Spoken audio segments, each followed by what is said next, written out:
సామెతలు 17వ అధ్యాయం ధ్యానించుకోవాలి మొదటి నుంచి. అవునా? 16వ అధ్యాయం చివరి వచనంలో ఒక మాట చూసాం. ఏంటంటే అది షీట్లు అంట ఒడిలో వేయబడిను, వాటి వలన తీర్పు. మనం అనుకుంటాం అష్టచెమ్మ ఆడేటప్పుడు ఏమనుకుంటాం, అష్ట పడితే బాగుండు, చెమ్మ పడితే బాగుండు అనుకుంటా వేస్తాం. పడిద్దా? అంటే మన చేతిలో ఎంతవరకు ఉంది? ఊరకనే ఇలాగ చేసి ఇలా వేయటం వరకే మన చేతిలో ఉంది. ఏది ఎటువైపు పడాలో అది ఎవరి చేతిలో ఉందంట? దేవుని చేతిలో మాత్రమే ఉన్నది. బాబాయ్ని అడిగితే, బాబాయ్ నువ్వు అష్టపడాలని చెప్పి పిక్కలకి, పెద్దమ్మ ఏంటంట చెమ్మ పడాలని చెప్పి ఈ పిక్కలకి ఒకసారి చెప్పు. నువ్వు చాలా అభివృద్ధి చెందావు కదా, లేకపోతే చాలా వయసు ఉంది కదా, నీకు నీ దగ్గర చాలా డబ్బు ఉంది కదా, అవునా? కాబట్టి నువ్వు చెప్తే ఈ పిక్కలు అంటాయి. ఎంతయ్యా? ఎవరు చెప్తే మాత్రమే ఏంటాయి అంట? యెహోవా చెప్తే మాత్రమే. విజయం ఆయన దగ్గర మాత్రమే ఉన్నది. మరి మనకి ఎనీ టైం విజయం కావాలి ఆత్మీయ జీవితంలో అంటే ఏం చేయాలి? ఆ వాక్యం అయ్యున్న దేవుణ్ణి మనం ధరించుకొని ఉండాలి. అవునండి? ఆ వాక్యం మన హృదయంలో ఎప్పుడైతే ఉండిద్దో అప్పుడు మనకి జయం కలిగిద్ది. విజయం ఎవరి చేతిలో ఉందో ఆయన మన హృదయంలో ఉంచుకున్నాం అనుకోండి, అప్పుడు మనకి ఎనీ టైం ఏం కలిగిద్ది? విజయమే కలిగిద్ది. ఆయన్ని దూరంగా పెట్టి మనం ఎన్నిసార్లు పాచికలు వేసినా సరే మనం అనుకునేది పడిద్దా? పడదు. కానీ ఆయన్ని మనలో పెట్టుకొని, వాక్యాన్ని మనలో పెట్టుకొని మన నిత్యం మన జీవితం అనే ప్రతి క్షణం ప్రతి పరిస్థితుల్లో కూడా పాచికలు అనే దాంట్లో నుంచి మనం వెళ్తా ఉన్నప్పుడు ప్రతిసారి కూడా మనకి విజయమే వచ్చిద్ది. ఎందుకని వచ్చింది విజయమే? విజయం మాత్రం ఎందుకు వచ్చింది? వాక్యమై ఉన్న దేవుడు ఆయన మన హృదయంలో ఉన్నాడు కాబట్టి. అవునా? కాబట్టి వాటి నిర్ణయం, వాటి తీర్పు ఎవరిలో ఉందంట? దేవుళ్ళలో ఉంది కాబట్టి. యెహోవా వశం ఆయన చేతిలో ఉంది కాబట్టి ఆయన్ని మన హృదయంలో పెట్టుకున్నాం అనుకోండి, మనం ఎప్పుడు కూడా విజయాన్ని పొందుకునే వారంగా ఉంటాము. కాబట్టి మనం వాక్యం చదవకుండా, వాక్యం అనే దేవుడిని మన హృదయంలో పెట్టుకోకుండా, మనం ఇలాంటి పరిస్థితుల్లో కూడా ఎప్పుడు వెళ్ళినా సరే వాక్యం మన హృదయంలో లేకపోతే మనం ఓడిపోయే వారంగానే ఉంటాము. అర్థమవుతుందా? పెద్దనాన్నైనా, పెద్దమ్మైనా, బాబాయ్ అయినా, నాన్నైనా, అమ్మైనా, ఎంత చదువుకున్న వాడైనా సరే వాటికి ఆదేశిస్తే పడతాయా? పడవు. ఎవరు ఆదేశించాలంటే ఎవరి చేతిలో ఉంటుందంట?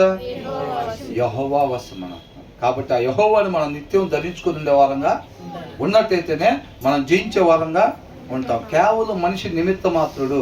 ప్రతి ఒక్కరు నేనే చక్రం తిప్పుతున్నాను, నేనే చేయగలుగుతున్నాను అనుకుంటారులే కానీ ఎవరు మంచి ఏమీ చేయలేరు. చెడు మాత్రం బ్రహ్మాండంగా చేస్తారు. ఒకళ్ళని మించి ఒకళ్ళు చేస్తారు. ఆ ఒక్కటే తిని తప్పండి ఆదాం కూడా తిన్నాడా? సరిపోయిందిగా. ఇక నేను మంచోడిని, నేను జ్ఞానవంతుని అనుకోవటానికి ఏమైనా ఉందా? ఎదురు అతిశయపడటానికి ఏమీ లేదు అక్కడ. ప్రతి మనిషి కూడా వాళ్ళు ఒక నమూనా లాంటి వాళ్ళు అనమాట. అర్థమవుతుందండి? మనం మంచిది కూడా చేయలేము అన్నమాట. మంచి మాత్రమే మనం చెయ్యాలి అంటే ఆ వాక్యమైన దేవుని నిత్యం మన హృదయంలో కలిగి ఉండాలన్నమాట. 17వ అధ్యాయం మొదటి వచనం. ఏం భోజన పదార్థాలు అంట? అదే మనం తిన్నాం కదా క్రిస్మస్కి, అవునా? అలాంటి దాని వెనకాల ఎంతమంది కష్టం ఉందండి అసలు. మనమైతే చక్కగా గబగబా తినేసి హ్యాపీగా బ్రహ్మాండంగా ఉంది ఇప్పుడైతే మనం అనుకుని వెళ్ళిపోయాం. దాని వెనకాల ఎంతమంది కష్టం ఉంది, ఎంతమంది దేవుడి ప్రేమ ఉంది దాని వెనకాల. దాన్ని చూస్తున్నామా మనం? దాన్ని మనం చూడగలిగే వాళ్ళంగా ఉండాలన్నమాట.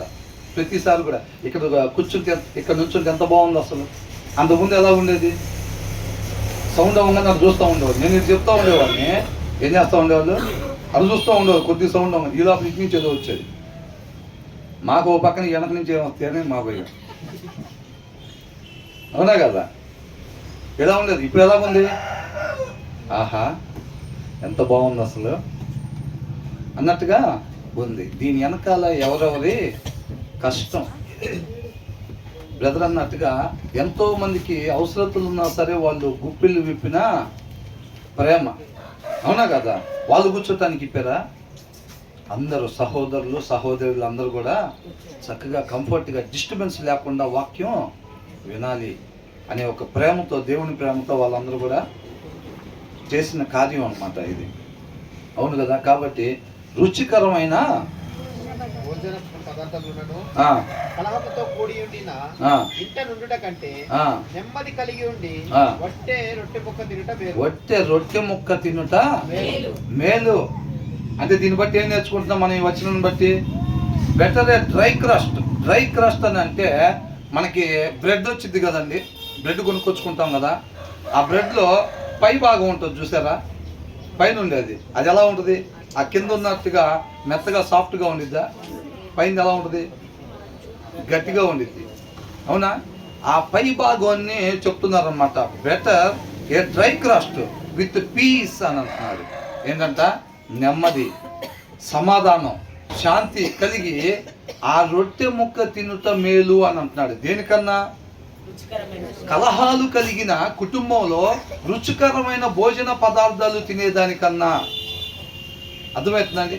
ప్రేమ లేకుండా ఎన్ని ఐటమ్స్ మనకి పెట్టినా అక్కడికి పోయి తినబుద్ధి అవుతుంది అసలు మనకి. వాళ్ళ గొప్పతనం చూపించుకోవటానికో లేకపోతే ఏదో మేము ఏదో పడేస్తున్నాం మీకు అన్నట్టుగా ఏదో పెట్టేవాళ్ళు ఉన్నారు అనుకోండి, అక్కడికి పోయి తినబుద్ధి అవుతుందా? ఎవరన్నా ప్రేమతో ఒక చిన్న రొట్టె ముక్క ఇస్తారు అనుకోండి, మన ముందు వాళ్ళు ఉన్నారు వీళ్ళు ఉన్నారు, ఎవరి దగ్గరికి వెళ్తాం? 4 చివాట్లు పెట్టించుకొని అయినా ప్రేమ లేకపోయినా 4 ముక్కలు తినొస్తే బాగుండిద్దిరా అని అనిపించిద్దా? ప్రేమతో ఒక రొట్టె ముక్క ఇచ్చి చక్కగా ఒక చిన్న కాఫీ టీ ఇచ్చినా సరే మనం ఎక్కడికే వెళ్దాం అనుకుంటాంలే, కానీ ప్రేమ లేకుండా ఉండే దగ్గరికి మనం తినడానికి వెళ్ళబుద్ధి అవ్వదు ఎవరికి కూడా. అవునా? ఇక్కడ 2 విషయాలు చెప్తున్నారు. ఏమంటున్నారు? Better A dry crust with peace అని అంటున్నారు. శాంతి, సమాధానం ఉన్న దగ్గర రొట్టె ముక్క తినటమే మనకి మేలు. కానీ ఇంకేమంటున్నాడు? Than a house full of feasting with strife అని అంటున్నారు. కలహాలు. అర్థమవుతుందండి? అహంకారం, గర్వం, కలహాలు, ఇప్పుడు ఇవన్నీ ఉండే దగ్గర కంట మనం వెళ్ళకూడదు అని అంటున్నారు. వెళ్ళలేము ఆటోమేటిక్గా. ఇక్కడ ఈ 2 విషయాలు అండర్లైన్ చేసుకోవాల్సింది ఏంటంటే, ఒకటి సమాధానము, రెండోది కలహాలు అని అంటున్నాడు. ఇలా ఉండాలి, ఇలాగా ఉండకూడదు అని చెప్తున్నారు. అంటే మనం ఎలా ఉండాలి? కలహాలు కలిగి ఉండాలా? సమాధానం? ఈ రెండు ప్రదేశాల నుంచి వస్తాయి. ఒకటి సమాధానం వచ్చి ఎక్కడి నుంచి వచ్చింది? వాక్యమై ఉన్న దేవునిలో నుంచి వచ్చింది అనమాట ఆ సమాధానం. అవునా?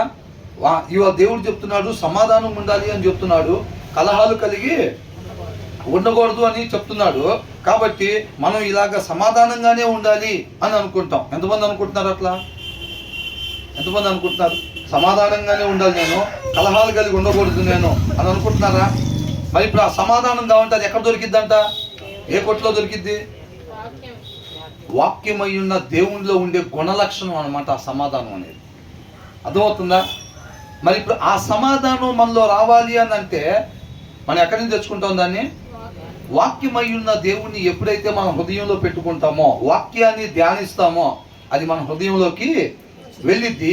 ఆయనలో ఉండే గుణలక్షణం ఆ సమాధానం. మనలో నుంచి ఆ సమాధానం బయటికి రావాలి అని అంటే మొట్టమొదటగా ఆ సమాధానం మనలో ఉండాలి. మన లోపల లేనిది బయటికి ఏది కూడా రాదు. మనలో నుంచి బయటకు వచ్చే ప్రతి ఒక్కటి కూడా మన లోపల ఉన్నదే వచ్చిద్ది. మరి ఆ సమాధానం మనలో నుంచి బయటికి రావాలి అని అంటే, ఆ ప్రేమతో మన ఇతరులకు ఆతిథ్యం ఇచ్చే వాళ్ళకి లాగా ఉండాలి అని అంటే, అది మొదటగా ఎక్కడ ఉండాలి? మన హృదయంలో ఉండాలి. అది అర్థమవుతుందండి? మన హృదయంలో సమాధానం లేకుండా అది మనలో నుంచి బయటికి రాదు. సోమరు ఏం చేస్తాడు? వాక్యం చదవడు. ఆత్మీయ సోమరులు ఏం చేస్తారు? అబ్బో ఇప్పుడు ఎక్కడ చదువుతాం వాక్యం అసలు, ఒకసారి ఒక అరగంట సేపు కూర్చొని ఇప్పుడు మనం చదవటం అంటే అదంతా బోరింగ్, ఇప్పుడు ఎక్కడ చదువుతాంలే అని చెప్పి సోమరు ఏం చేస్తాడంటే కష్టపడడు. వాక్యాన్ని తీసుకొని ఒళ్ళొంచి కష్టపడడు. ఇక లంకెల బిందులు ఉన్నాయి అంటే ఏం చేస్తారు? శుభ్రంగా బాసిపట్టలు వేసుకొని చిన్న పులుగు ఒకటి తెచ్చుకొని ఏం చేస్తారు? ఒకడు ఈ పక్కన, ఒకడు ఆ పక్కన, ఒకడు ఆ పక్కన కూర్చొని ముందు నాకు దొరికితే బాగుండు, నాకు దొరికితే బాగుండు అని చెప్పి, చేతికి బొబ్బలు వచ్చినాయి అనుకోండి, కొద్ది దూరం తవ్వేసరికి ఈ చేతికి బొబ్బలు వస్తే పొదుగు ఈ చేతితో తీసుకొని వచ్చినారా పైన ఎంత కష్టపడతారో. అవునా? మరి వాక్యం విలువైందా లేకపోతే లంక బిందుల్లో ఉండే నిధి విలువైందా? మరి దీనికాడ తవ్వద్దా? దీనికాడ తవ్వాలా లేదా? వాక్యం దగ్గర కూర్చొని ఒక పావు గంట సేపు చదవటం, ఒక అరగంట సేపు చదవటం అంటే వాక్య సారాంశం అంటే గుప్త నిధి లాంటిదంట. దాన్ని హిడెన్ ట్రెజర్ని ఎతికినట్టు, గుప్త నిధిని ఎతికినట్టుగా దాన్ని వెతకాలి. వాక్యం దగ్గర కూర్చొని మనం చదివేటప్పుడు ఏంటంటే దాని లోపల సారాంశం సత్యం. ఆ సత్యం మనల్ని చూడాలండి. ఇటు చూడాలి మీరు. ఒకళ్ళు చూస్తారు, అది చెప్పే కదా పోయినసారి, ఒక ఆయనకి అక్కడ నుంచొని పైకి చూస్తూ ఉంటే రెండో ఆయన వచ్చి ఏంటి నన్ను చూస్తున్నాడు అని చెప్పి ఈయన కూడా చూస్తున్నాడు. వీళ్ళు దారిని పోతా వీళ్ళిద్దరు ఏంటి అటు చూస్తున్నారు అని చెప్పి పైకి చూస్తున్నారంట వాళ్ళు కూడా. ఇంకా అట్లా ఒకరిని చూసి ఒకళ్ళు అందరూ వచ్చి పైకి చూస్తున్నారంట. ఏం చూస్తున్నారు? ఏమో నాకు తెలియదు. ఆయన చూస్తున్నాడు. ఇంతకు ఫస్ట్ ఆయన దగ్గరికి పోయింది వ్యవహారం. ఏం చూస్తున్నావు నువ్వు? ఇందాక నుంచి చూస్తున్నావు అంటే నాకు మెడబట్టేసిందండి అన్నాడంట. అవునా? ఆయనకి మెడబట్టేసి ఆయన చూస్తే వీళ్ళందరూ ఏం చేస్తున్నారు? ఒకళ్ళు అందరూ ఇట్లా ఉన్నప్పుడు ఏమవుతుందంటే ఒకళ్ళు ఎమ్మటి ఇట్లా అంటారు, ఆమె ఏంటనింది, కొంపతీసి ఏమైనా పంచుతున్నారేమో, ఏంటంట ఏమన్నా పంచుతున్నారేమో, నేను మిస్ అవుతానని చెప్పి ఈ వాక్యం వదిలిపెట్టి ఏం చేస్తారు? ఆ ఒక్కతే తీసుకునిద్దాం నా పెట్టకుండా అని చెప్పి ఎమ్మటి ఏమో చూసేది. ఏమో చూడంగానే ఏం అవతలు ఉండే వాళ్ళు ఉంటారు. వాళ్ళేంటి నాకు పెట్టకుండా అది ఇద్దరు ఏమో తీసుకుంటున్నట్టున్నారు అని చెప్పి ఏమో కూడా అది ఒక్కసారి అటు పోయి ఇటు వస్తారు అంతే. తీరా అటు చూసిన తర్వాత ఏం లేదురా అనుకుంటారు, ఇటు తిరుగుతారు. లింక్ మిస్ అయిపోయింది. అంటే అందుకనే 2-3 సార్లు చెప్పేది. ఒక వచ్చినానే 2-3 సార్లు చెప్పేది. కాబట్టి అది మిస్ కాబాక. మీరు అలా తిరిగిన ప్రతిసారి ఒకళ్ళు తిరిగినా సరే, ఒకళ్ళు తిరిగిన ఏమైంది? ఏమన్నా కొంతమంది వింటున్నారుగా అనుకుంటారా? వాక్యం చదివి వచ్చినప్పుడు ఏమిటి? వాక్యమైన దేవుడు లోపల ఉంటాడు. ఆ దేవుడికి ఉండే లక్షణం ఏంటంట? ఏ ఆత్మ కూడా నశించిపోవడం దేవుడికి ఇష్టం లేదు. కాబట్టి ఒక్కళ్ళు వినకపోయినా సరే ఖచ్చితంగా వచ్చిన మళ్ళీ స్టార్ట్ చేస్తాం అంతే. ఈ మిగతా వాళ్ళు వింటున్నా కానీ ఒకళ్ళు పక్కకి తిరిగినా ఏమైంది? మరలా వినాల్సి వచ్చింది. వివేకవంతుడంతా ఆ జ్ఞానం సంబంధించిన మాటలు మళ్ళీ చెప్పినప్పుడు ఏంటంటే దానికి ఇంకా యాడ్ చేసుకుంటాడు. అర్థమవుతుందండి? కాబట్టి దాన్ని ఏం చేయాలంట? వాక్యం చదివేటప్పుడు మనం అక్కడ కూర్చొని గుప్త నిధిని తవ్వుకుంటున్నట్టు అనమాట. దాని సారాంశాన్ని తవ్వుతున్నాం. ఆ సారాంశం సత్యం. ఆ సత్యం మనం మరణం నుంచి స్వతంత్రులుగా చేసిద్ది. ఆజ్ఞ అతిక్రమణ చేసి పాపం చేసాం కదా మనం అందరం. పాపం చేసి మరణాన్ని తెచ్చుకున్నాం. ఆ మరణాన్ని నుంచి విడుదల ఏం దయచేసిద్ది అంటే వాక్య సారాంశమే విడుదల దయచేసిద్ది. కాబట్టి మన వాక్యం చదివేటప్పుడు ఏంటంటే ఆ సారాంశాన్ని తవ్వుకుంటూ ఉంటాం కూర్చొని. సోమరులు ఏం చేస్తారంటే ఇప్పుడు మనం ఎక్కడ తవ్వుతాంలే, ఎవడన్నా తవ్వి వచ్చి ఇగో లంకి బిందులు అని చెప్పి మన దోషిట్లో పెడితే దాన్ని ఎట్ట ఖర్చు పెట్టాలని ప్లాన్లు వేస్తూ ఉంటాడు. ఈయన పోయి కష్టపడ్డు, తవ్వడు, వాక్యం తీసి చదవడు. బ్రదర్ ఉన్నారుగా, బ్రదర్ పోయి డ్యూటీకి వెళ్ళి వచ్చి చూసుకుంటారు లేదంతా అని అనుకుంటారు. వాళ్ళు ఎవరంతా? సోమరులు. అర్థమవుతుందండి? కాబట్టి మనకి శాంతంగా ఉండాలి కాదు, మన శాంతం కలిగి ఉండి రొట్టె ముక్క తినుట మేలు. కలహాలు కలిగి ఇబ్బందులు. కొంతమంది దగ్గర చూడండి, ఇంట్లో పిల్లలు చూస్తే తాగేసి వస్తారు భయంకరంగా. లేకపోతే వాళ్ళ భర్త తాగి వస్తాడు. తాగడానికి వెళ్ళే ముందు చక్కగా చికెను మటను ఇవన్నీ కూడా ఇచ్చేసి వెళ్తాడు. మొత్తం రెడీ చేసేసే అంటాడు. రెడీ చేసేసి వెళ్ళిపోయి శుభ్రంగా 2-3 సీసాలు తాగేసి వచ్చేస్తారు. ఒక్కోసారి తండ్రి కొడుకులు ఇద్దరు కలిసి కూర్చొని కమ్మగా తాగొస్తారు, లేదా చెరువుతో ఇద్దరు తాగొస్తారు. ఏమాత్రం కష్టపడి వండి పెట్టిద్ది. పాపం తీసుకొచ్చి అంటే తినాలనిపించింది అనుకుంటలే అని చెప్పి. కూర వండుతూ అంటే సామాన్య విషయం అండి. అది కరగటం ఏంటి బ్రదర్ మీకెక్కడ తెలుసు అంటున్నారా? మామూలుగా అవునా కదా? అంత కష్టపడి ఆమె అట్లా ప్రిపేర్ చేసి పెడితే వీళ్ళు శుభ్రంగా తాగేసి అటొక్క కాలు ఇటొక్క కాలు వేసేసి శుభ్రంగా దాని కాలుతో తన్నేసేస్తూ ఉంటారు. అవునా కదా? సమాధానం ఉండదు, నెమ్మది ఉండదు. ఎంత రుచికరంగా వండుకున్నా సరే తినే వాతావరణం ఉండదు అక్కడ. ఆ టయానికి ఎవరినో భోజనాన్ని పిలుచుంటారు, ఇంటి పక్కన అవునా ఇంటి ముందు అవును. అసలు ఆమె వచ్చిద్ది, ఆమె వచ్చేసరికి గందరగోళం. మీ ఇద్దరు పక్కన కూర్చోండి, మీరు వాళ్ళు వచ్చారు బాగుంది కూర్చోండి అని అనేస్తూ ఉంటారు. అవునా? ఆ వచ్చిన వాళ్ళకి ఏం తినబుద్ధి అయితే బ్రహ్మాండంగా మధ్యలో నాకు అన్నం వేసి పెడితే నేను తింటాను అంటారా? ఆయన వచ్చే టైం అయింది అక్క, నేను సాయంత్రం వస్తాలే అని చెప్పి వాళ్ళు తినబుద్దు. వాళ్ళు వెళ్ళేటప్పుడు ఏ బండో కింద కొనుక్కొని వెళ్ళిపోయి ఇంటికి వెళ్ళి తినేస్తూ ఉంటారు. సమాధానంగా చక్కగా ఆ రొట్టె కొనుక్కొని వెళ్ళి ఇంటికి వెళ్ళి సమాధానంగా తృప్తిగా తినగలుగుతారులే, కానీ వాళ్ళు ఎన్ని వెరైటీస్ వండినా సరే ఆ ప్లేస్లో వాళ్ళు ఉండలేరు, తినలేరు. అంటే దీన్ని బట్టి మనం ఎలా ఉండాలి? సమాధానం కలిగి ఉండాలిలే, కానీ మనం ఆ కలహాలు ఇబ్బందికరం అవి మనం కలిగి ఉండకూడదు. వాక్యం చదవని వాళ్ళు ఏమనుకుంటారంటే, వాక్యం చదవకుండా సోమరి ఆశపడతాడు. ఏమని? నేను సమాధానంగా ఉండాలి, నేను మాట్లాడితే సమాధానమే ఉండాలి, నేను ఎక్కడికి పోతే అక్కడ సమాధానం నెలకొల్పబడాలి అని ఆశపడుతూ ఉంటాడు సోమరి, వాక్యం చదవకుండా. ఆ సమాధానం ఎక్కడి నుంచి వచ్చింది? వాక్యమై ఉన్న దేవుణ్ణిలో ఉండే గుణలక్షణం అది. ఆ వాక్యాన్ని మన హృదయంలో పెట్టుకోకుండా వీళ్ళ లోపల సమాధానం ఉండిద్దా? ఉండదు. కానీ ఏం ఆశపడుతున్నారు? నేను ఎక్కడికి పోయినా సమాధానమే ఉండాలి అని అనుకుంటున్నారు. అది ఆత్మీయ సోమరులు చేసే పని అన్నమాట. ఆ సోమరులు ఆశ నెరవేరకుండా ఎవరు చూస్తారంట? దేవుడే చూస్తాడంట. అర్థమైందండి? వీళ్ళు ఎక్కడికి పోయినా అక్కడ సమాధానం ఉండాలి. కష్టపడకుండా, వాక్యాన్ని చదవకుండా, దాని సారాంశాన్ని తవ్వకుండా, కష్టపడకుండా ఉండే వాళ్ళకంట వాళ్ళు కళ్ళగంటారు కదా, నేను ఎక్కడ పోయినా సమాధానం ఉండాలి అని చెప్పి. ఆ సమాధానం వాళ్ళు అనుకునేది జరగకుండా దేవుడే ముళ్ళ కంచెన అడ్డం వేస్తాడు అని అంటున్నాడు. అదండి, కష్టపడాలి ఏదైనా సరే మనం. అర్థమవుతుందా? కష్టపడాలి మనం. కాబట్టి ఆ సమాధానం మనం కలిగి ఉండాలి, ఆ కలహాలు మనం కలిగి ఉండకూడదు.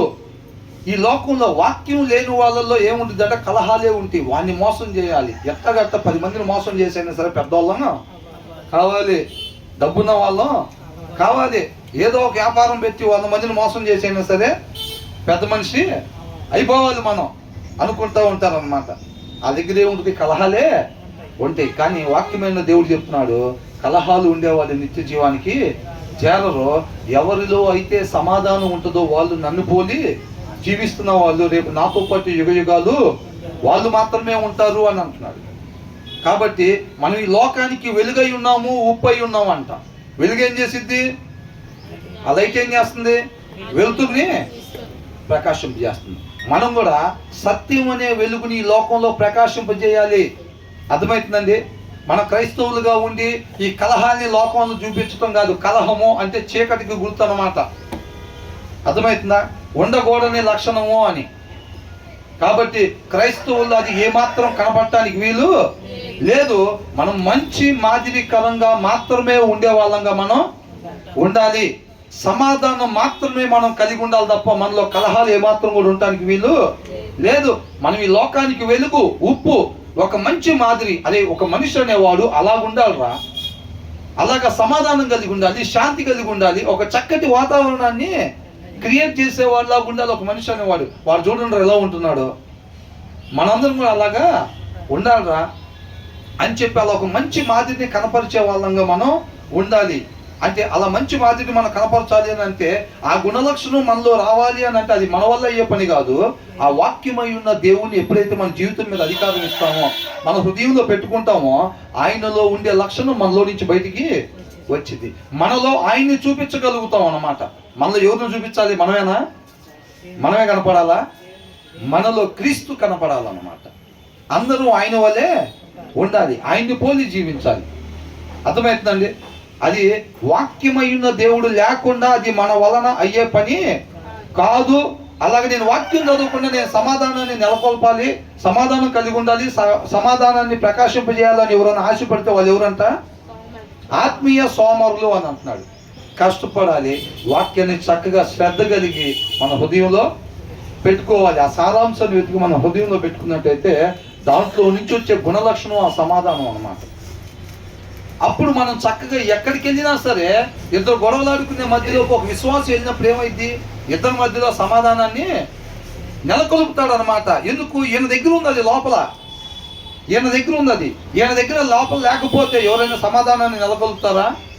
అది పాస్టర్ గారైనా సరే ఏం చెప్పుకున్నాం, వ్యక్తిగతంగా దేవునితో సహవాసం చేయకపోతే గనక ఆ సమాధానం అనేది ఆయన హృదయంలో లేకపోతే ఇద్దరు గొడవలాడుకునే కుటుంబంలోకి ఈయన పోయినా సరే ఏం చేస్తాడు? కొద్దో గొప్ప కలిసి ఉన్న కుటుంబం కూడా ఏం చేస్తాడు? విడిపోయే పరిస్థితి అయింది.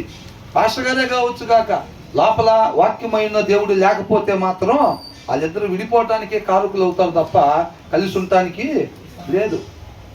వాళ్ళ లోపల వాక్యమై ఉన్న దేవునిలో ఉండే లక్షణం అనమాట. వాళ్ళిద్దరిని కలపటం, వాళ్ళ మధ్యలో ప్రేమని ఏర్పాటు చేయటం. అవునా? దేవుడు ఏ స్వరూపం అంట? ప్రేమ స్వరూపి. ఆయన ప్రేమ అయి ఉన్నాడు అని అంటున్నాడు. అర్థమైందండి? లోక ప్రేమ కాదండి. లోక ప్రేమ ఏంటంటే మీరు అరిసెలు చక్రాలు ఇస్తే మీ పండక్కి, మా పండక్కి మేము కూడా అరిసెలు చక్రాలు ఇస్తాం. మీరు పెట్టకపోతే మేము కూడా పెట్టాం. మీరు ప్రేమ చూపిస్తేనే మేము కూడా, ఏదైనా మిమ్మల్ని బట్టే. మీ మీద ప్రేమ చూపించాలన్నా, లేకపోతే మీరు మేము మాట్లాడుకోకుండా ఉండాలన్నా సరే, ఏదైనా మిమ్మల్ని బట్టే ఉండేది. ఈ రోజుల్లో క్రైస్తవులు అని చెప్పుకునే వాళ్ళు కూడా అనేక మంది అంతే ఉంటారు. ఆమె ఏం చేసింది అనుకున్నావు? క్రీస్తు కూడా మనలో ఉన్న మంచిని బట్టే మనల్ని ప్రేమించేటట్టయితే అసలు ఒక్కళ్ళలో అన్న మంచి కనపడిద్దా? ఒక్కళ్ళలో కూడా మంచి అనేది లేదు. ఎంతమంది పాపం చేసి మరణంలో పడ్డారు? అందరూ కూడా పాపం చేసి మరణంలో పడ్డారు. మనల్ని బట్టి ప్రేమించాలంటే ఇక ఆయన వచ్చి ప్రేమ చూపించేదానికి ఒక్కళ్ళని ఉన్నారా? లేరు.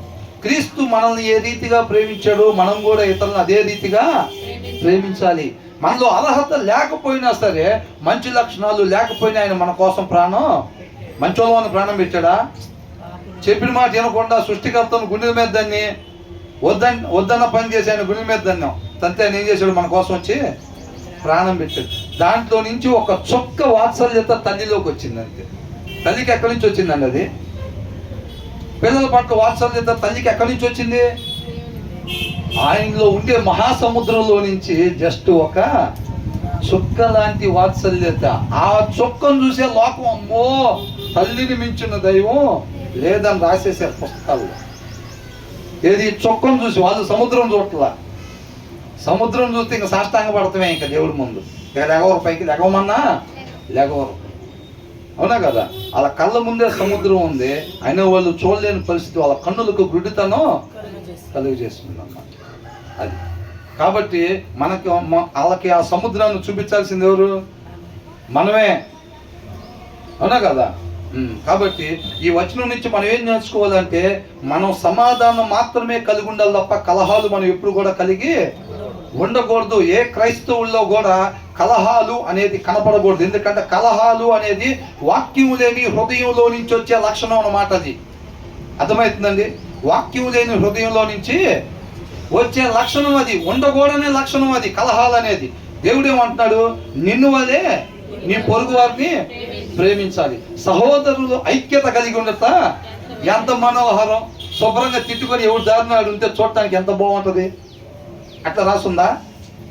అవునా? భార్య భర్తలు ఇద్దరు తిట్టుకొని తన్నుకొని ఎవరి దారినాలు మాట్లాడుకోకుండా ఉంటుంటే చూడటానికి ఎంత బాగుంటుందో. అట్లా ఉండిద్దా? ఎలా ఉండాలి? వాళ్ళిద్దరు చక్కగా కలిసి దేవుని ప్రేమ కలిగి దేవుని చిత్తాన్ని నెరవేర్చడంలో ఇరువురు కలిసి ఏక మనస్సు కలిగి ఉండాలన్నమాట. భార్య భర్తల పట్ల దేవుడికి ఒక ప్రత్యేకమైన ఉద్దేశం ఉంది. అవునా? ఒక నెల జీతంతో నా ఇష్టాలు నాకు నచ్చినాయి, ఒక నెల జీతంతో నీకు నచ్చినాయి కాదు. ఒకసారి నా ఇష్టం, ఒకసారి నీ ఇష్టం కాదు. వాళ్ళిద్దరూ ఏకమయ్యి దేవుని చిత్తాన్ని నెరవేర్చేవారుగా, దేవుడి నామాన్ని మహింపరిచేదానికే వాళ్ళిద్దరూ ఏకమవుతున్నారు తప్ప వాళ్ళిద్దరికి ప్రత్యేకమైన ఉద్దేశాలు ఉండటానికి వీల్లేదన్నమాట. అర్థమవుతుందండి? కాబట్టి మ్యారేజ్కి వయసుకు వచ్చాడు అబ్బాయి, లేకపోతే వయసుకు వచ్చింది అమ్మాయి అని అంటే వాళ్ళకి కౌన్సిలింగ్ ఉండాలి. తల్లిదండ్రుల హృదయంలో సమృద్ధిగా దేవుని వాక్యం ఉండాలి. అలా ఉన్నట్లయితే కనుక ఎదిగిన పిల్లోడికి, ఎదిగిన పిల్లకి ఏం చెప్తారు? వివాహ బంధాన్ని గురించిన, భార్యాభర్తల గురించిన ఒక కౌన్సిలింగ్, వాళ్ళకి ఒక అవగాహన ఇవ్వాలన్నమాట. వయసు రాగానే పెళ్లి చేయటం కాదు. వయసు రాగానే వయసు వచ్చిందంటే ఏంటి? పిల్లోడు ఎదిగాడు, కంటికి కనపడుతున్నాడు, కొద్దిగా బలం ఉంది, ఇప్పుడు ఏమంటే పెళ్లి చేసేస్తే రోజు సాయంత్రం వచ్చి శుభ్రంగా తంతాడు భార్యని. దానికేనా? అదేనా వయసు రావటం అంటే? మరేంటి? ఒక్కొక్కరు ఒక్కొక్కసారి ప్రయత్నం చేస్తున్నారండి గట్టిగా. ఒక్కొక్కరు ఒక్కొక్కసారి డిస్టర్బెన్స్ చేయడానికి గట్టిగా ప్రయత్నం చేస్తున్నారు. కొద్దిగా సహకరించాలండి. కాబట్టి ఎప్పుడైనా పిల్లలు ఎదుగుతున్నారు అంటే, మనం పోయినసారి అనుకున్నాం కదా, ఒక మగ పిల్లని పెంచుతున్నాం అని అంటే ఎవరిని పెంచుతున్నట్టు ఫీల్ అవ్వాలి? ఒక మంచి వ్యక్తిని, ఒక మంచి కొడుకుని సొసైటీలోకి పంపించాలి. మంచి విలువలతో కూడిన ఒక వ్యక్తిని మన సొసైటీలోకి పంపిస్తున్నాము అనేది జ్ఞాపకం పెట్టుకోవాలి ప్రతి తల్లిదండ్రులు కూడా. ఒక ఆడపిల్లను పెంచేటప్పుడు కూడా ఒక చక్కటి గుణ లక్షణాలు కలిగిన ఆడపిల్లను మన సొసైటీలోకి పంపిస్తున్నాము. ఒక మంచి కోడలు తర్వాత ఏమైతే వివాహం చేయిందనే కోడలుగా మారిద్ది. కాబట్టి ఒక మంచి విలువలతో కుటుంబాన్ని చక్కగా జ్ఞానవంతురాల్లాగా కట్టుకోగలిగిన విలువలతో పెంచే ఒక కోడల్ని నేను తయారు చేస్తున్నాను అని చెప్పి అది మధ్యలో పెట్టుకోవాలి. తర్వాత ఆ కోడలు ఏమైద్ది? అత్తగారుగా అయింది, అవునా కదా? తర్వాత అట్లాగైద్ది. అలా ఒక మంచి అత్తగారిని నేను పెంచుతున్నాను అనేది చిన్నప్పటి నుంచే పిల్లల్ని పెంపకంలో మతిలో తల్లిదండ్రులకి పెట్టుకోవాలన్నమాట. సొసైటీలో ఒక మంచి స్త్రీగా, ఒక మంచి పురుషుడిగా, యువకుడిగా నేను పెంచుతున్నాను, తయారు చేస్తున్నాను, మంచి విలువల్ని తను ప్రకాశింపజేయాలి, సత్యాన్ని ప్రకాశింపజేయాలి అని చెప్పి పెంచేటప్పుడు ప్రతి క్షణం కూడా పిల్లల పట్ల జాగ్రత్త తల్లిదండ్రులకి ఉండాలి. అవునండి. అలా కాకుండా ఎట్టబడితే పెంచి రేపటి పెళ్లి చేయగల సక్రమంగా ఉండవేంద్రా, పద్ధతి కల్లా దాన్ని తీసుకొస్తే ఎందుకు అట్లా తంతున్నావు? ఎన్ని సంవత్సరాలు నీకు అవకాశం ఇచ్చారు పెంచడానికి? నువ్వు పెంచిన పెంపకమే కనపడుతుంది చక్కగా అక్కడ. ఏ రోజున వాక్యం చెప్పారా పిల్లలకి? అంటే నేను అందరి గురించి చెప్పలేదండి, అలా తన్నే వాళ్ళ గురించి చెప్తున్నా. అవునా? పిల్లోడికి ఏ రోజన్నా వాక్యం చెప్తే, ఒరే నాన్న ఒక మనిషి ఉండాల్సిన విధానం ఇదిరా, భార్య అంటే ఇదిరా, మీరిరువురు కలిసి దేవుని చిత్తాన్ని నెరవేర్చడానికి, ఆ నామాన్ని మహింపరచడానికి, తర్వాత తరానికి ఒక మంచి మాదిరిని మీరు కనపరచడానికి దేవుడు కృపను బట్టి మీకు ఇచ్చిన గర్భఫలం దేవుడిచ్చు బహుమానం రా వాళ్ళు అనేది ఆ అవగాహన తాళి కట్టక ముందే ఆ అవగాహన పిల్లలకి రావాలి. ముందు ఇది వాక్యం చదువుతున్నారు అనుకోండి, ఆ విలువలు ఫస్ట్ ఏళ్ళలో ఉంటాయి, అవునా కదా? మన నోట్లో నుంచి ఆ మాటలు పిల్లల దగ్గరికి వెళ్ళాలి అని అంటే మొదటగా అవి ఎక్కడ ఉండాలంట? ఆ మాటలు ఈ తల్లిదండ్రుల హృదయాల్లో ఉండాలి. ఇది వాక్యం చదవరు అనుకోండి, నాన్న ఎక్కడ తగ్గబాక, ఎవడో నన్ను నాకు చెప్పు, మా అన్నదమ్ములందరం తీసుకొచ్చి ఎవడరా పిల్లోని అనింది ఇక్కడ, ఏంటంట ఎవడరా పిల్లోని అనింది, మా పిల్లోడు జోలు వస్తారా అని చెప్పి అన్నదమ్ములందరినీ కూడబెట్టుకొని, కుటుంబాలందరినీ కూడబెట్టుకొని పోయి వాడిని అంటాం. పేర్లు ఏం పేరురా మీయి అంటే యేసోబు, రూబేను, మేరమ్మ, సిలువమ్మ, చక్కగా బైబిల్లో పేర్లన్నీ తీసుకొచ్చారు. రోడ్ల మీద గొడవలు, తన్నటం, కలహాలు. వాక్యమైన దేవుడు ఏది వద్దని చెప్తే శుభ్రంగా ఆ పేర్లు పెట్టుకుని వచ్చి తన్నడం వాళ్ళ మీద పడి అంటున్నారు. ఏం ప్రకాశింపజేస్తున్నాం? వెలుగుగా ఉండాల్సిన మనం, అవునా? ఈ కాలనీలో స్ట్రీట్ లైట్ ఎలాగైతే వెలుతురునిచ్చిందో ఆ ప్రదేశానికి, ప్రతి క్రైస్తవుడు కూడా ఒక మంచి మాదిరిని, మంచి గుణ లక్షణాలని ప్రకాశింపజేసే దాంట్లో ఆ ప్లేసుల్లో ఉండే క్రైస్తవులు అలా ఉండాలన్నమాట. అవునా? ఇది చూడండి, ఇక్కడ ఉన్నాను నేను. ఇప్పుడు ఆ లైట్లో, ఇప్పుడు అదే లైట్ అక్కడే ఉంది, కానీ ఎదిగలేదు అనుకోండి, అక్కడేంటి వెలుతురు ఉండిద్దా, చీకటి ఉండిద్దా? క్రైస్తవుల్లో కూడా దేవుని వాక్యం లేకపోతే ఆ మంచి గుణ లక్షణాలు వాళ్ళలో కనపడవు. పేరుకు క్రైస్తవులే, బైబిల్ పేర్లే పెట్టుకొని ఉంటారు. ఎప్పుడైతే వాళ్ళు వాక్యం చదవరో, మోసకరమైన హృదయంలో నుంచి ఏదైతే వచ్చిందో వాళ్ళలో ఉండే ఆ గుణ లక్షణాలే కనపడతా ఉంటాయి. ఆ రూబేన పోయి గొడవలు ఆడుతూ ఉంటాడు, ఆ యేసేపే పోయి వాడి మీద వీడి మీద పెడతా ఉంటాడు. అర్థమవుతుందండి? మొత్తం అట్లాగే ఉండిద్ది. వాళ్ళకి క్రీస్తు కనపడకుండా మనమే అడ్డం పడుతున్నాము, లోకానికి క్రీస్తు కనపడకుండా. అర్థమవుతుందండి? ఆ ప్రేమ, ఆయన ప్రేమ స్వరూపి కాబట్టి ఆ ప్రేమ ఉన్న క్రీస్తు కనపడకుండా ఎవరు అడ్డం పడుతున్నారంట? మనమే అడ్డం పడుతున్నాం. వెలుగుగా ఉండాల్సిన వాళ్ళం, సారాన్ని పంచాల్సిన వాళ్ళం ఈ లోకానికి. మనలో సారం లేకపోతే ఇంకేంటి ఆ కూర పరిస్థితి ఏంటి? ఆ ఉప్పులో సారం లేని ఉప్పు వేసామనుకోండి కూరలో, ఆ కూర పరిస్థితి ఏంటి? ఎవరు తినాలి దాన్ని? ఎవరు తినాలి? మరి లోకానికి సత్యం అనే సారాన్ని ప్రకాశింపజేయాల్సింది మనం అని.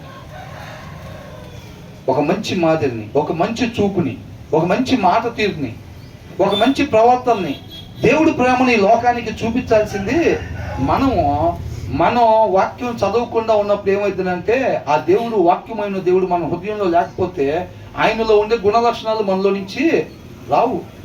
మన క్రైస్తవునే కావచ్చు, బాప్తిసం తీసుకొని ఉండొచ్చు, పేర్లు బైబిల్లో పెట్టుకోవచ్చు కాక, ఉండకూడదు అనే లక్షణాలు మనలో నుంచి బయటికి వస్తూ ఉంటాయి, అంతే. అర్థమవుతుందా? కాబట్టి నామకార్థంగా కాకుండా మనం ఈ వచనం నుంచి ఏం నేర్చుకుంటున్నాం?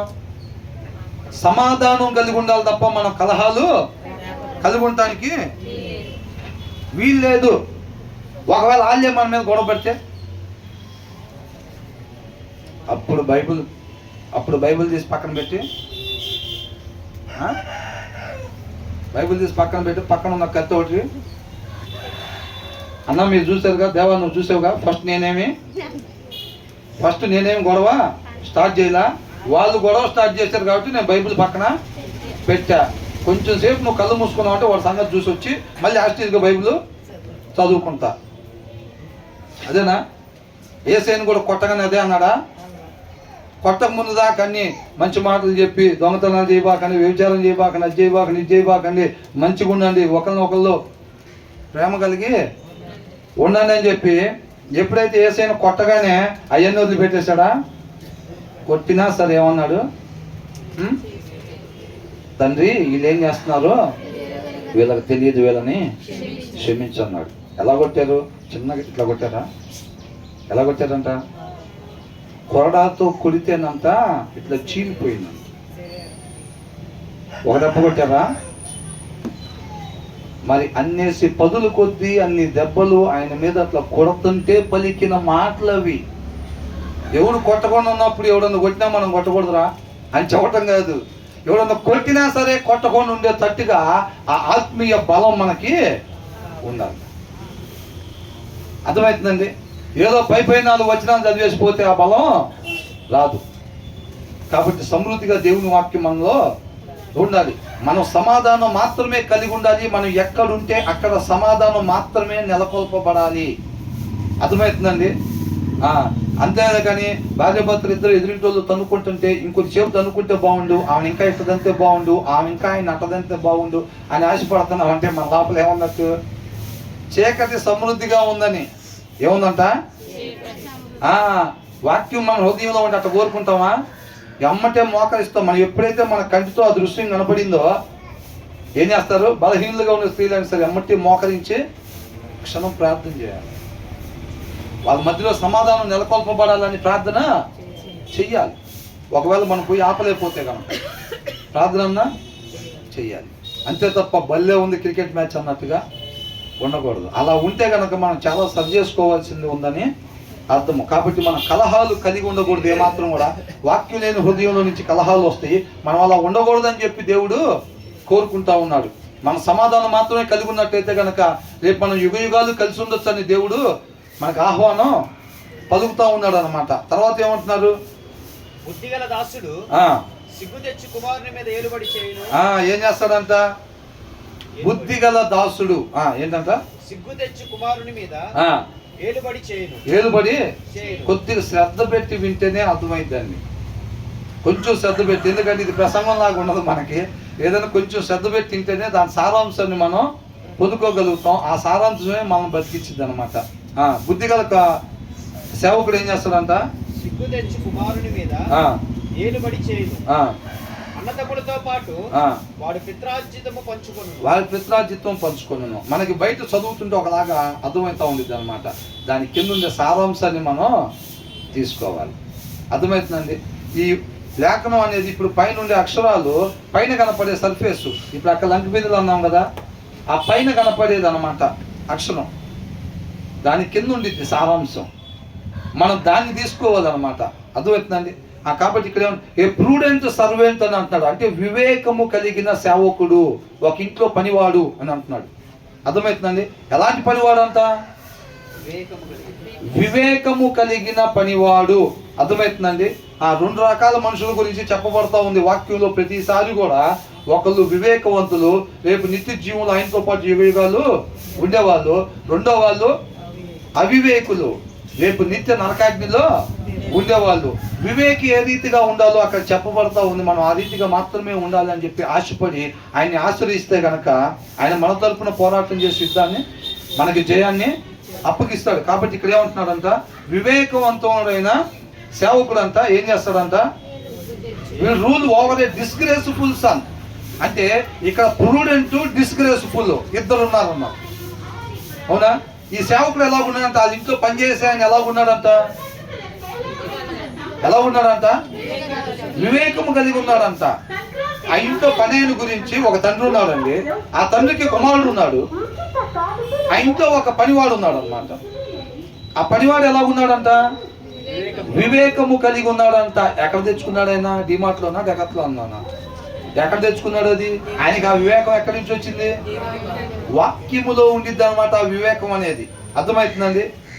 ఆయన వివేకము కలిగి ప్రవర్తిస్తున్నాడు, వివేకం కలిగి మాట్లాడుతున్నాడు అని అంటే ఫస్ట్ ఆ వివేకం ఆయనలో ఉంటేనే అది వచ్చింది అనమాట. ఆయనలో ఎక్కడి నుంచి వచ్చింది? వాక్యమై ఉన్న దేవుణ్ణి ఆయన హృదయంలో పెట్టుకున్నాడు కాబట్టి ఆ దేవుళ్ళలో ఉండే గుణలక్షణం వివేకం అన్నమాట. అవునా? ఆ వివేకాన్ని ఆ ఇంట్లో పనివాడు కలిగి ఉన్నాడు. కానీ ఆయన కుమారుడు ఎలాగున్నాడంట? ఏ డిస్గ్రేస్ఫుల్ సన్, అంటే అవివేకిగా. అర్థమవుతుందండి? వాస్తవానికి ఆ తర్వాత ఏంటంట సూరి అన్నదమ్ములతో పాటు వాడు పిత్రార్జితం పంచుకొని పిత్రార్జితం ఇన్హెరిటెన్స్ అని ఇచ్చాడు. ఇన్హెరిటెన్స్ అని అంటే వారసత్వము. వారసత్వం అనేది వాళ్ళకు పుడితే రాదండి. అర్థమవుతుందండి? వాళ్ళకు పుట్టినంత మాత్రాన రాదు. ఆయనకు పుట్టిన కుమారుడు ఎలా ఉన్నాడంట? బుద్ధిహీనుడుగా, అవివేకిగా ఉన్నాడు. హృదయంలో వాక్యం లేకుండా ఉన్నాడు. ఒకటే గుర్తు, మనం మూర్ఖుడు అనుకున్నా, అవివేక అనుకున్నా సరే, బుద్ధిహీనుడు అనుకున్నా, వీళ్ళందరికి ఒకటే మాట ఏంటి? హృదయంలో వాక్యం లేనివాడు. వివేకి, బుద్ధి కలిగిన వాడు, భక్తిపరుడు, లేకపోతే ఇలాంటివన్నీ పెట్టారు అనుకోండి, వీళ్ళు ఎవరంట? హృదయంలో వాక్యం కలిగిన వాడు అని అర్థం. ఇక్కడ వివేకి అయిన సేవకుడు అని అంటే హృదయంలో వాక్యం కలిగిన పనివాడు ఆ ఇంట్లో ఉన్నాడంట. వాళ్ళ అబ్బాయి ఉన్నాడంట. అంటే లెక్క ప్రకారంగా వాస్తవానికి వారసత్వం కలిగి ఉండాల్సిన వాడు ఆయన ఎలా ఉన్నాడంట? హృదయంలో వాక్యం లేకుండా ఉన్నాడంట. అలా ఉండేటప్పుడంట ఇన్హెరిటెన్స్ అని అంటే ఆ పూర్వీకులు కలిగి ఉన్న గుణ లక్షణములు అని అర్థం అన్నమాట. అర్థమైందండి? వారసత్వంలో ఇన్హెరిటెన్స్. అక్కడ ఇన్హెరిటెన్స్ వాళ్ళ అబ్బాయికి రాదంట. ఎవరికి వచ్చిందంట? ఆ వివేకము కలిగిన ఆ పనివాడు ఆ తల్లిదండ్రులకు ఉండే ఆ గుణ లక్షణాలనంట ఈయన తర్వాత వాళ్ళకి ఒక మంచి మాదిరిని, ఒక ఆస్తిగా వాళ్ళకి ఇస్తాడు అని అంటున్నాడు. ఎలాగిస్తాడంట? ఆస్తిగా ఇస్తాడు. అంటే లెక్క ప్రకారంగా అయితే వాళ్ళ అబ్బాయి కలిగి ఉండాలి ఆ గుణ లక్షణాలు. అంతేనా కాదా? వారసత్వం అంటే ఎవరికి రావాలి? అందుకనే రాజకీయాల్లో కూడా ఏమంటా ఉంటారు? మా నాన్న వారసుడు, వాడు కాదు, ఆమె కాదు, నేనే ఆయనకు వారసుని అని అంటారు. ఇక్కడ కూడా ఒక మంచి నాయకుడు అంతకుముందు ఉన్నాడు. 37 సంవత్సరాల క్రితం ఒక మంచి నాయకుడు ఉన్నాడు. అవునా? ఎవరు అంటే అన్ని కులాల వాళ్ళు, అన్ని మతాల వాళ్ళు చూస్తారు కాబట్టి చెప్తున్నాను. కానీ నాకు తెలియదండి మంచి నాయకుడు అని అంతా. నేను లేను ఆ టైంలో. కాబట్టి చక్కగా రంగా గారు కూడా పెడతా ఉంటారు. పెట్టినప్పుడు ఒక మంచి నాయకుడిగా అంటారు. ఇప్పుడు వీళ్ళందరూ వచ్చి ఏమంటారు తర్వాత? ఆయనకి నిజమైన వారసుని నేనేనండి, అసలు వాళ్ళ అబ్బాయి కాదు, నేను నిజమైన వారసుని అని అంటూ ఉంటారు. ఎందుకని నిజమైన వారసుడు ఆయన? ఇప్పుడు ఈయన రాజశేఖర రెడ్డి గారి గురించి తీసుకుంటే ఆయన కూడా ఏమంటాడు? మా నాన్న వారసుడు, ఆయన కాదు, నిజంగా నేను వారసురాలని. ఎందుకంటే ఆయన ఆశయాల్ని తీసుకెళ్లేవాడిని, ఆయన లక్షణాలని చూపించేవాడిని నేను. ఆయన లక్షణాలని ఎవరు చూపిస్తారో వాళ్ళు ఇన్హెరిటెన్స్ పొందుకుంటారు తప్ప కొడుకుగా కూతురుగా పుట్టినంత మాత్రాన వాళ్ళ నాన్న లక్షణాలు కానీ తర్వాత తరానికి అందించలేకపోతే వాళ్ళు వారసులు కాదు అని అన్నమాట. అర్థమవుతుందండి? వాస్తవానికి వాళ్ళ అబ్బాయి వివేకము కలిగి వాక్యమైన దేవుని తన హృదయంలో పెట్టుకొని వివేకము కలిగి, వివేకం ఏం చేసింది? చేయాల్సిన పని మాత్రమే చేసేటట్టుగా చేసింది. కాబట్టి వాళ్ళ నాన్నగారిలో ఉన్న ఆ గుణ లక్షణాలు, మంచి గుణాలు ఏవైతే ఉన్నాయో ఆ ఉండాల్సిన వాటిని చక్కగా వాళ్ళ అబ్బాయి కూడా తెచ్చుకొని ఆ అబ్బాయి ఏం చేయాలంట? దాన్ని తర్వాత తరానికి అందించాలన్నమాట. దాన్ని వారసత్వం అని అంటారు. కానీ ఇక్కడ వాళ్ళ అబ్బాయి చూస్తే ఎలా ఉన్నాడు? అవివేకిగా ఉన్నాడు. అందుకనే దేవుడు కూడా అంటున్నాడు. ఏమంటున్నాడు సూర్య? ఏంటంట? మేము అబ్రహాం సంతానం అని అన్నారు వాళ్ళు. వాస్తవానికి వాళ్ళు అబ్రహాం సంతానమే. ఏది? శారీరకంగా చూస్తే వాళ్ళు అబ్రహాం సంతానమే. దేవుడు ఏమంటున్నాడు? యేసుక్రీస్తు వారు మీ తండ్రి అబ్రహాం కాదు, మీరు అబ్రహాం సంతానం అయితే అబ్రహాం క్రియలు మీలో ఉండేవి. మీలో ఉన్న క్రియలను బట్టి చూస్తే మీ తండ్రి అపవాది అని అంటున్నాడు. ఏంటంట? ఎవరంట? మీలో ఉన్న క్రియలను బట్టి చూస్తే మీ తండ్రి అపవాది తప్ప అబ్రహాము కాదు. మీరు అనుకుంటున్నారు అలాగంతే అంటున్నాడు. వీళ్ళ అబ్బాయిని కూడా అడిగితే ఏం చెప్తాడు? ఈ వివేకం లేని కొడుకుని అడిగితే ఏం చెప్తాడు? మా నాన్న వారసుని నేనే అంటాడు. అవునా? మీ నాన్నలో ఉండే మంచి లక్షణాలు ఒక్కటి కూడా నీలో లేవురా, నువ్వెట్టాగవుతావురా వారసుడివి? వాడిని చూడరా మీ ఇంట్లో పన్నోడు, వాడికి వచ్చి నీ చక్కగా ఆ ప్రేమ, వాత్సల్యం, కరుణ, జాలి, దయ వాడికి వచ్చినాయి. మీ తర్వాత తరానికి ఆ మంచి గుణ లక్షణాలని ఆస్తిగా మీ నాన్న దగ్గర నుంచి వాడు పొందుకున్నాడు, వాడిస్తున్నాడు తర్వాత వాళ్ళకి. మీ నాన్న వారసుడు వాడేరా, నువ్వు కాదని అంటారు. అవునా? అది అంటున్నారు అనమాట. వివేకము కలిగిన, ఇక్కడ ఏంటంటే అంటే మన కొడుక కూతురా లేకపోతే తండ్రా ఏ ప్లేస్ లో ఉన్నాం అనేది కాదు. ఇక్కడ ఒకటి వివేకము కలిగిన పనివాడు, వివేకము లేని కొడుకు. అర్థమవుతుందండి? ఇక్కడ మనం అండర్లైన్ చేసుకోవాల్సిన పదాలు ఏంటంటే వివేకము కలిగి ఉంటే ఆ మంచి గుణ లక్షణాలు తీసుకుని మనం తర్వాత తరానికి మనం అందించాలి. ఒక మంచి మాదిరిని కనపరచాలి. మంచి మాదిరిని ఎవరైతే కనపరుస్తారో వాళ్ళు వారసులుగా వారసత్వాన్ని కలిగి ఉంటారు తప్ప కొడుకైనంత మాత్రాన, మీరు క్రైస్తవులైనంత మాత్రాన, నేను క్రైస్తవుని అయినంత మాత్రాన మనకేం ఆ వారసత్వం రాదు. అన్యులైనా సరే వాక్యము ద్వారా కనబడ్డారు అని అంటే, అవునా? క్రొత్తగా జన్మించడం అంటే ఎలాగంటారు, ఎలా కనబడతారు వాళ్ళు? నోరు తెరవాలని. క్రొత్తగా జన్మిస్తేనే తప్ప నిత్య జీవానికి పోలేరంట. క్రొత్తగా జన్మించడం అంటే వాళ్ళు ఎక్కడి నుంచి జన్మిస్తారంట? వాక్యము ద్వారా కనబడతారు. అవునా కదా? కొత్తగా వచ్చిన వాళ్ళకి చాలా వింతగా కూడా ఉండొచ్చేమో. వాక్యమై ఉన్న దేవుడే మనల్ని ఏం చేస్తాడంట? కంటాడు. నేను చెప్పే కదండి, సొంత మాట ఏం కాదు, దాంట్లో చక్కగా క్లియర్గా రాస్తుందన్నమాట. అన్యులైనప్పటికీ కూడా వాక్యము ద్వారా ఎవరైతే కనబడతారో ఆ నిర్మలమైన వాక్యం అనే పాల వలన ఎవరైతే రక్షణలో వృద్ధి చెందుతూ ఉంటారో వాళ్ళలోకి వస్తే ఆ గుణ లక్షణం. ఇటు చూడాలండి, ఇటు చూడాలి. అర్థమవుతుందా? యెహోవా దొరికే టైంలోనే వెతకాలంట. ముగించబడింది అన్న తర్వాత శ్రద్ధగా కూర్చుంటే ఉపయోగం ఏమీ లేదు. కాబట్టి ఆ వాక్యమై ఉన్న దేవుడిని ఎవరైతే వాళ్ళలో పెట్టుకుంటారో వాళ్ళలోనే ఆ గుణ లక్షణాలు వస్తాయి అన్నమాట. వాళ్ళే ఆయన పిల్లలు అనబడతారు. దేవుని పిల్లలు ఎవరైనా అనబడతారంట? ప్రతి క్రైస్తవుడు దేవుడి పిల్లలు అనబడతారనుందా? ఏమనుంది? వాక్యాన్ని అనుసరించే వాళ్ళు, ఆత్మను అనుసరించే వాళ్ళే దేవుడి పిల్లలు అనబడతారంట. వాళ్ళు ఎవరైనా కానీ, అవునా? ఆయన్ని సొంత రక్షకుడిగా అంగీకరించి ఆయన్ని సబ్మిట్ చేసుకొని ఎందు నిమిత్తం సృష్టింపబడ్డామో దాని కొరకు మాత్రమే జీవించాలనే ఆశ కలిగి మన జీవితం మీద అధికారం ఆయనకు అప్పగించినట్లయితే గనక వాళ్ళందరూ కూడా దేవుని పిల్లలు అనబడతారు. రేపు ఆయనతో పాటు యుగయుగాలు ఉండేది వాళ్ళు మాత్రమే. అంతే తప్ప నేను క్రైస్తవుడిగా పుట్టినంత మాత్రాన ఒక్కసారి నీళ్ళలో మునిగి లేవగానే నీకు సీట్ కన్ఫామ్, అట్ట కన్ఫామ్ లేవి ఉండవు. అది తప్పుడు బోధ. అంతం వరకు రక్షణ కలిగి ఉండాలి. అంతవరకు రక్షణ కలిగి ఉండాలంటే రక్షణ పడిపోకుండా ఉండాలి అంటే ఏం చేయాలంట? ఆ నిర్మలమైన వాక్యం అనే పాలు తాగుతూ ఉండటం వల్ల మనం రక్షణలో వృద్ధి చెందుతూ ఉంటాం, పడిపోకుండా ఉంటాం, అంతం వరకు రక్షణ కలిగి ఉంటాం. ఆ పాలు ఎప్పుడు దాకా తాగాలంట? అంతవరకు ఆ వాక్యం అనే పాలు తాగుతానే ఉండాలన్నమాట.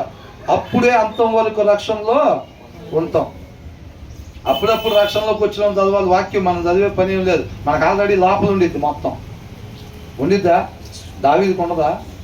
మోషేకు ఉండదా? మరి వాళ్ళకి లోపలంత చేతిగా ఉండేదైతే ఎందుకు పొరపాట్లు జరిగినాయి? అవునా కదా? నువ్వు ప్రతిదినం చదవాలని ఎందుకన్నాడు యెహోషువతో? మీరు కనాన్లోకి వెళ్ళిన తర్వాత అక్కడ ఎవరినైతే రాజుగా ఎన్నుకుంటారో ఆయన ఖచ్చితంగా ఒక కాపీ పెట్టుకొని ప్రతిదినం ఆయన చదవాలి.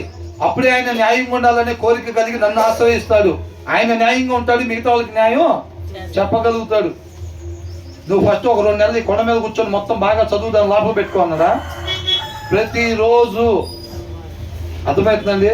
నేను 2 సార్లు వాక్యం మొత్తం చదివేసాను, ఇంకా చదవటం ఆపేశానంటే చదివినప్పుడు నిలబడతావు బలంగానే, ఆపేసిన తర్వాత ఏమైంది? పడిపోయింది. కింద పోయేటట్టుగా దీపంలో నూనె పోసి తర్వాత అది అయిపోయినప్పుడు భయపోతే 5 క్యాన్లు పోసానండి అంతకు ముందనంటే అయిపోయినప్పుడు భయపోతే ఏమైంది? ఆరిపోయింది. అవునా? కాబట్టి ఇక్కడ మనం అండర్లైన్ చేసుకోవాల్సిన పదాలు ఏంటంటే వివేకము కలిగి ఉన్నట్లయితే ఆ వాక్యమైన దేవుడిని మనం హృదయంలో పెట్టుకుంటాం కాబట్టి ఆయనలో ఉండే వివేకం మనలోకి వచ్చింది అనమాట. మనం అలా ఉండాలి అని అంటాడు. అప్పుడు ఆయన గుణలక్షణాలు మనం కలిగి ఉండటం వల్ల మనకి నిత్య జీవం వచ్చింది. అట్ ద సేమ్ టైం మనం అవి చేసేటప్పుడు అంట ఆ చూసిన వాళ్ళకు కూడా అది జీవవృక్షం లాగా పనిచేస్తుంది అంట. ఎలా పనిచేస్తుంది? జీవవృక్షం. వాళ్ళలో కూడా జీవాన్ని ఇచ్చేటట్టుగా గుణలక్షణాలు తర్వాత వాళ్ళకు ఒక ఆస్తిగా దాన్ని అందిస్తారు అనమాట వాళ్ళు. అర్థమవుతుందండి? ఆ గుణ లక్షణాలు, ఆ వాక్యమై ఉన్న దేవునిలో కలిగి ఉన్న గుణ లక్షణాలు మనం ఎప్పుడైతే కలిగి ఉంటామో అప్పుడే మనం ఆయన వారసులంగా ఉంటాం, ఇన్హెరిటెన్స్ కలిగి ఉంటాం. అంతే తప్ప మనం బైబిల్లో పేర్లు పెట్టేసుకొని క్రిస్టియన్స్లో పుట్టినంత మాత్రాన మమ్మల్ని చూసి చూడనట్టుకుంటాడు దేవుడు. మాకు రిజర్వేషన్ కోటాలో పుట్టాం మేము. ఏంటంట? ఎక్కడ పుట్టారంట? రిజర్వేషన్ కోటాలో పుట్టాం మేము కాబట్టి మా స్పెషల్ రిజర్వేషన్ 60% ఉండిద్ది, 70% ఉండిద్ది. ఎంత పర్సంటేజ్ ఉండిద్ది? 1% కూడా ఏమీ ఉండదు.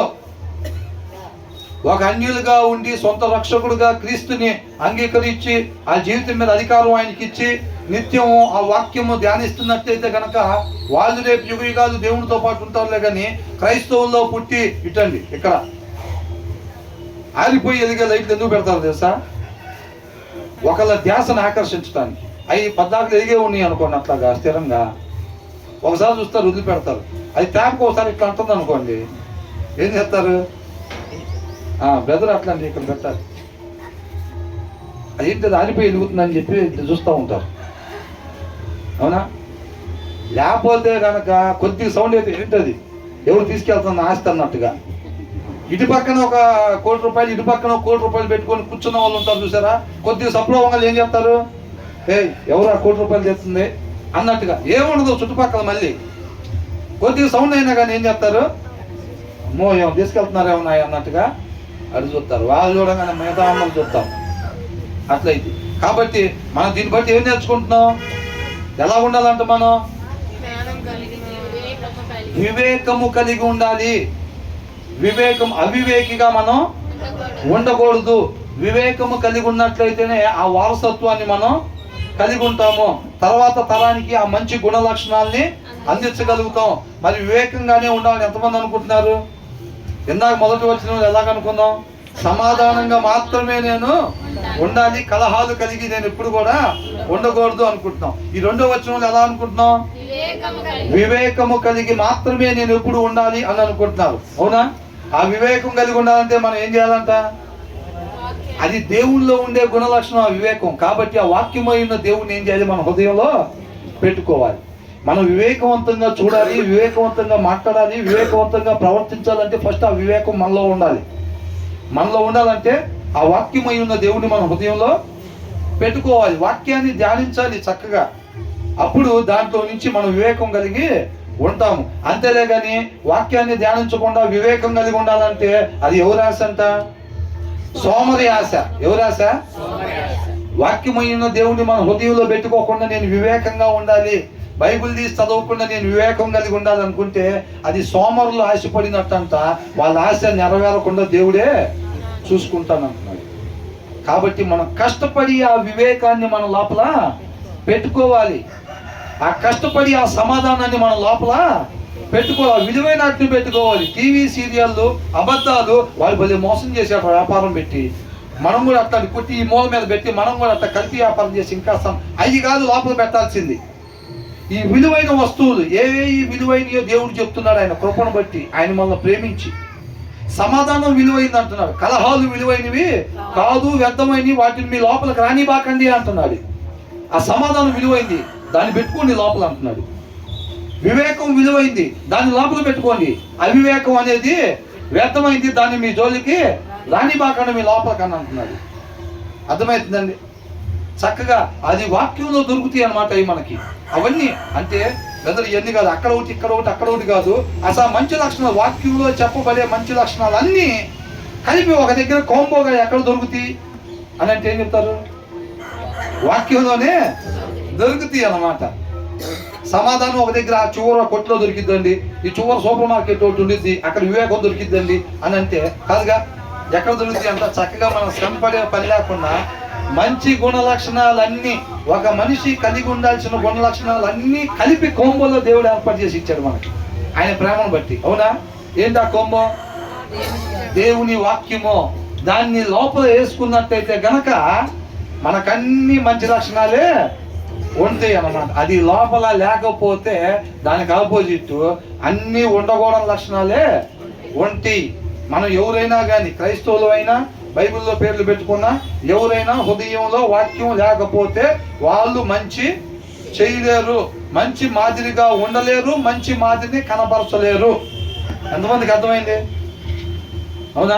మొదటి వచనంలో సమాధానాన్ని గ్రాప్ చేసుకోవాలి, రెండవ వచనంలో వివేకాన్ని కలిగి ఉండాలి. మన సొంత కొడుకుని మేము క్రైస్తవులం, పాస్టర్ గారు వాళ్ళ అబ్బాయిని, అసలు నేనే పాస్టర్ గారిని అయినంత మాత్రాన వివేకము లేకపోతే మాత్రం ఆ వారసత్వం రాదు అని అంటున్నాడు.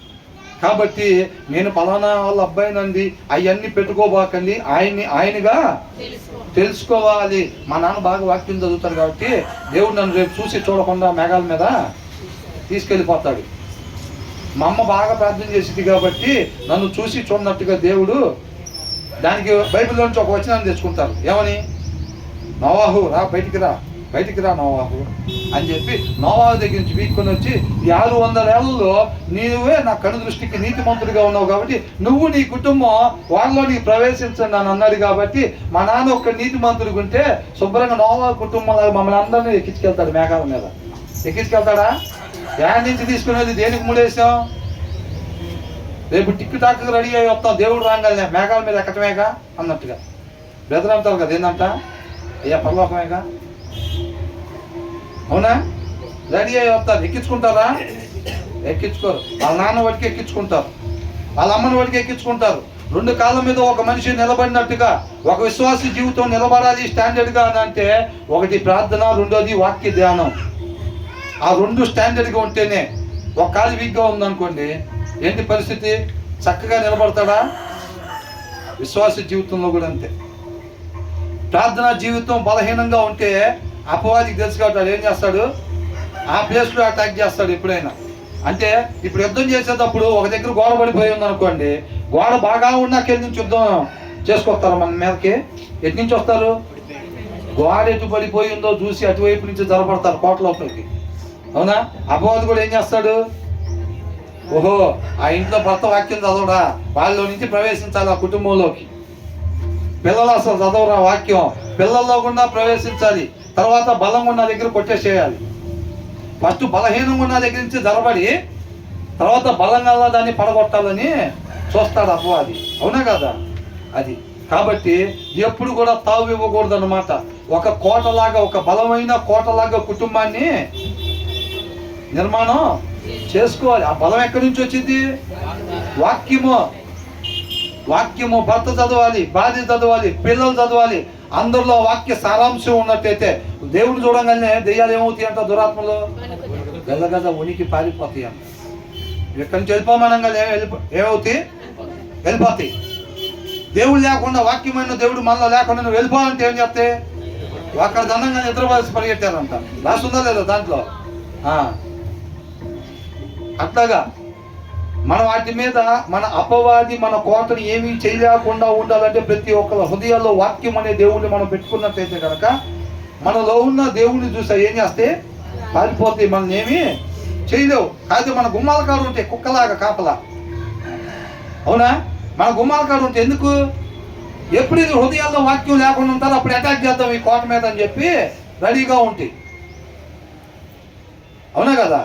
కాబట్టి మనం అవి లోపలికి మాత్రం రాలేవు, బయట చుట్టుపక్కల మాత్రం ఉంటాయి. ఎప్పుడు మన హృదయాల్లో వాక్యం ఉంటే, ఆ కుటుంబంలో ఏ వ్యక్తి హృదయంలో అయినా వాక్యం లేకపోతే కనుక ఇమీడియట్గా ఆ హృదయంలోకి జరబడిపోయి ఆటోమేటిక్గా వాళ్ళు ఏం చేస్తారు? బ్రదర్ అన్నట్టుగా నేను ఆల్రెడీ ఒక మినిస్ట్రీ స్టార్ట్ చేశాను, 2 ఆత్మలో సంపాదించుకున్నాను అన్నట్టుగా ఆటోమేటిక్గా కొడుకులో దూరిపోయి మిగతా 3 ఆత్మలు సంపాదించుకోవడానికి గట్టి పోరాటం ఉంటుంది. ఇంకా వదిలిపెడతారా? ఆ భర్తను సంపాదించాలా, భార్యను సంపాదించాలి, వాళ్ళ చెల్లిలో అక్క ఉంటే ఆమెను కూడా సంపాదించి శుభ్రంగా కుటుంబాన్ని వాళ్ళ మినిస్ట్రీలోకి కలుపుకోవాలని చెప్పి ప్రయత్నం చివరి దాకా జరుగుతానే ఉండిద్ది. ఏంటంటమ్మా? ఏం ప్రయత్నం? ఏ మినిస్ట్రీ?